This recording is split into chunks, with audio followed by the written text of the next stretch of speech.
बोरकोला विधानसभा केंद्र के दक्षिण नाममानिकपुर क्षेत्र में बेहाल हालात में लोग जी रहे हैं। दक्षिण बोरकोला के नाममानिकपुर क्षेत्र में यातायात के मार्ग नहीं है, ना ही सुचारू पेयजल परिसेवा है, ना ही स्वास्थ्य परिसेवा। यहाँ तक कि गांव में जाने का सही कोई मार्ग भी नहीं है। बेहाल हालत में आवासीय क्षेत्र के लोग जहाँ जी रहे हैं, तो इसी दौरान वास्तविक अष्टप्रहर हरिनाम संकीर्तन कार्यक्रम में भक्त प्राण लोगों की तांता इस क्षेत्र में देखने को मिली। सुप्राचीन शिव मंदिर में श्रद्धा मर्यादा के साथ हजारों की तादाद में भक्तवान लोगों ने भजन कीर्तन कार्यक्रम में भाग लिया, महाप्रसाद भी ग्रहण किए और तो भगवान के भजन में बड़ी पैमाने पर लोगों को जुटते देखा गया। लेकिन आश्चर्य की बात यह कि स्वाधीनता के 75 साल बाद भी इस क्षेत्र में ना ही राजमार्ग के निर्माण कार्य हुआ है, ना ही पेयजल परिसेवा, ना ही स्वास्थ्य परिसेवा, ना ही शिक्षा परिसेवा का कोई अहम सहयोगिता इस क्षेत्र में प्रदान किया गया है। नेता मंत्री विधायक से लाचार होकर आखिरकार भगवान भरोसे कीर्तन कर इस क्षेत्र में सड़क संस्कार के लोग उम्मीद जता रहे हैं।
এবং এখানে কীর্তন চলছে, ভক্তপ্রাণ নাগরিকরা আসছেন, কিন্তু বেহাল সড়ক, যাতায়াতের কোনো সঠিক পথ নেই।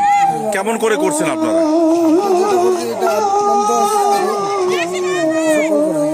সবাই মিলে কীর্তনটা যে প্রত্যেক বছর আমরা এই রাস্তাঘাট নাই হিসেবে আমরা এখানে কীর্তনটা চালাইতাম, এটা আমরা পথঘাট যে নেই, কোনো অসুবিধা হচ্ছে আপনার? বেজান অসুবিধা, গাড়ি আয় না, আমরা অনেক জায়গায় বইয়া মাল সামান সব আনি, ওটা করে আমরা কীর্তনটা সব আমরা কীর্তনের মূর্তি আনার সময় মানে মূর্তিটা ভাঙি যায়, জাকরিঙ্গর লগে মূর্তি ভাঙি যায়,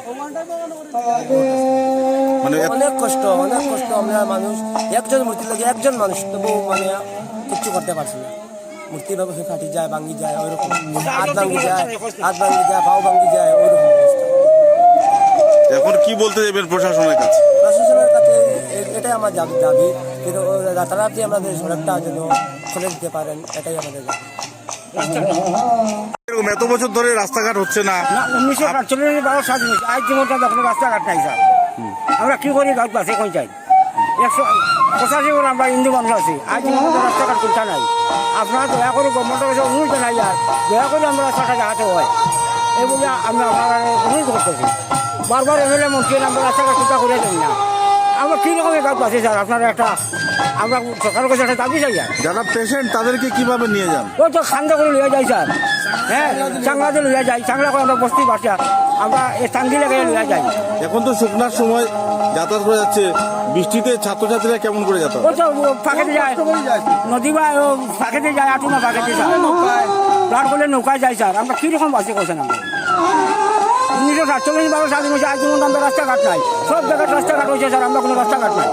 আমরা কীরকম বাসি আপনারা একটা ইয়ে করে যাই না। ওই যে ঠান্ডা হচ্ছে বড় কীর্তন করে বসে বসে, কোনো কীর্তনের আমরা মানুষ আতা আইতে যেতে পারে না, আমরা বড় কষ্ট করি। একটা দশটার মূর্তি আনছে আমরা ভাঙে যায়, তো ওটা করো ওটা করো স্যার, আপনার দয়া করে এটা আমরা করে দিই। এইগুলো